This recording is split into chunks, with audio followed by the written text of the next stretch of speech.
Hi, this is Scott Garibay, and today we are going to talk about, oh my gosh, we're going to talk about the fall of Kobold Press, Tales of the Valiant, and the absolute shocking rise of ShadowDark, Kelsey, Dionne, and Arcane Library. Woo! We are here. So let's look at the history, okay?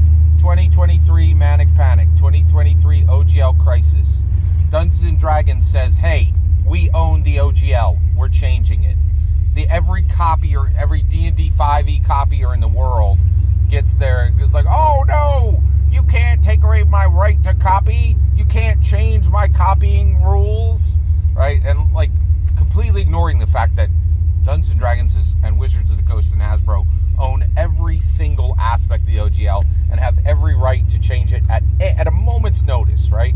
If you build your hot dog stand on the lawn of somebody who owns a mansion and they own the lawn, don't get upset when they're like, move your, little hot dog stand, man. Like, you could have got your own land and you could have built your own restaurant. You're the one who chose to say, I'm going to do business and put my livelihood on a hot dog stand, right? That's on you, right?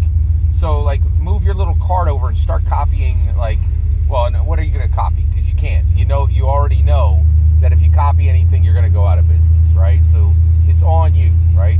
So basically, every copier in the world gets upset with Dungeons & Dragons and says two things. They say D&D be gone, and they say don't go see the Dungeons & Dragons Honor Among Thieves movie. They were successful in getting people to not go see Dungeons & Dragons Honor Among Thieves. Ginny D did a movie 9 days before Dungeons & Dragons Honor Among Thieves. She was like, let me do an entire video to remind you that Dungeons & Dragons movie sucks, to make sure that you don't go see Dungeons & Dragons Honor Among Thieves. In my humble opinion, it's exactly what she did, right? It's carefully timed to discourage people to see Dungeons & Dragons Honor Among Thieves, and it was massively effective. And I think she was an OSR ally in that, right? And the OSRs really were incredibly effective in shutting people down from seeing Honor Among Thieves, which is terrible, upsetting, all of it, right? So that's a problem. That's a serious problem, right? So where do we land, with this, right? So where we land then is we get to the point where we're looking for this situation to kind of spin, right? And so at this point, Kobold Press is like, hey, everybody, forget the fact that we're literally D&D canon writers.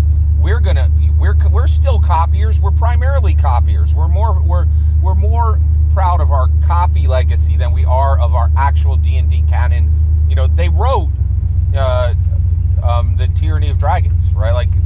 Front to center, right?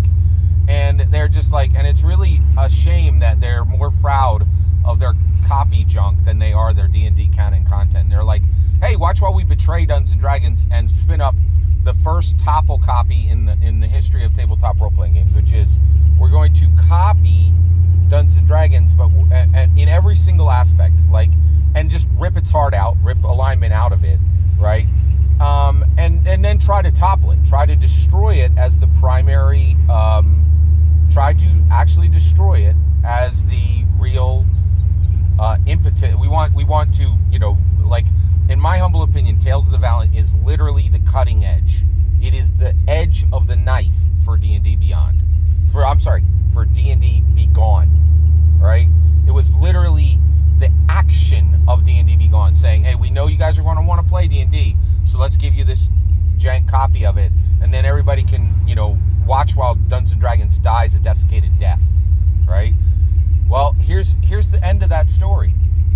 Kelsey Dionne, a bright, brilliant tabletop role-playing game creator, absolutely destroyed Kobold Press, absolutely destroyed Tales of the Valiant, and embarrassed Kobold Press. Every writer, every producer. Is Wolfgang Bauer over there? I think he is, right?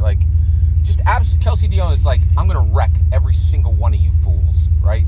And with a progressive OSR product, outsold, outmaneuvered, outperformed, absolutely astounding, right? Out everythinged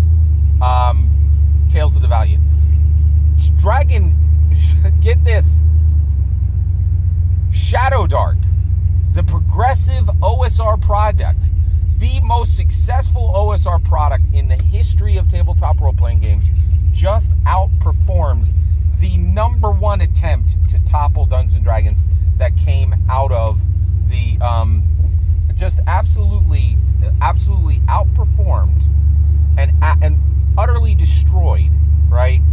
The number one attempt, the cutting edge of D&D Begone was Embarrased by Kelsey Dionne. And it said no one at Kobold Press, who's been making games for a decade or more, maybe 2 decades, can hold a candle to Kelsey Dionne and Arcane Library. And it says the OSR is bigger than indie. Kelsey Dionne is not just the king of OSR, she is the king of indie. She just outperformed everything the indies could do to topple Dungeons and Dragons and embarrassed them utterly. And here's the numbers, right? Tales of the Valiant could not outsell ShadowDark. It came in at 1.1, embarrassing, complete failure Kickstarter, and Kelsey Dionne's 1.3 million, the largest OSR number ever put up, just beat the topple copy, Tales of the Valiant. It means Tales of the Valiant is dead on arrival. Kobold Press is finished. Arcane Library is the number one tabletop role-playing game company in the world when it comes to prestige, quality, and momentum. And it means that Kelsey Dionne is the number one most effective. Arcane Library is the most effective tabletop role-playing game company outside of Hasbro, and she has thoroughly embarrassed, thoroughly defeated, and thoroughly outperformed Kobold Press, a veteran tabletop role-playing game company, and we are in a new era. Thank goodness the topple copy Tales of the Valiant failed. Thank goodness Kobold Press failed, and all hail the new king of the OSR, the new king of the indies, Kelsey Dionne. That's every single word of that is my humble opinion. What's important is when I get to hear your humble opinion when you get in the comments and send your traffic. Please consider liking and subscribing, and have a wonderful millennium.